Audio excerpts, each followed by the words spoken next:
Ito ay rated SPG. Striktong patnubay at gabay ng magulang ang kailangan. Maaaring may masiselang tema, lengguwahe, karahasan, sexual, horror o droga na hindi angkop sa mga... Tila himala nga ang nangyari kay Joanna nang magpakumbaba na nga siya sa kanyang Lola Aurea sa kamalasan na nangyari sa kanya.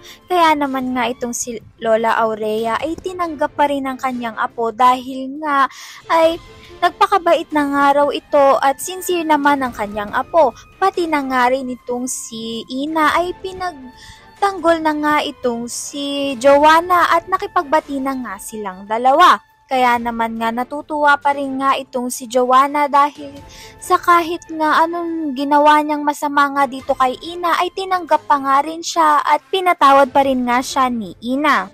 At ang sabi nga nito ni Ina kay Joanna ay kalimutan na nga niya ang masasama nga niyang ginawa dito nga kay Ina dahil nga ay pinapatawad na nga raw siya nito. Kaya naman sa tuwa ay nagyakapan nga silang dalawa. Sa kabilang banda naman nga maaalala nga ni Nono ang kanyang ama at maaalala rin nga ni Ina na anibersaryo nga ng Mana Restaurant. Kaya naman ay pinag-drive nga sila ni Yuan upang ang puntahan nga ang Mana Restaurant para alalahanin na rin nga ang mga nagawa ngang mabuti ng kanilang ama.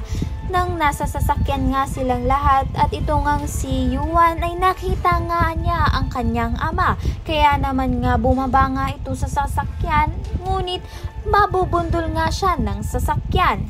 Kaya naman kung isa ka nga rin sa umaasa na totoo na nga ang pagpapakabait nga nito ni Joanna at pagbabalik loob nga sa kanyang Lola Aurea, at kung isa ka nga rin sa umaasa na magkita na nga ang mag-aama, ay ayan nga pakatutukan natin. Maraming salamat sa iyong panonood.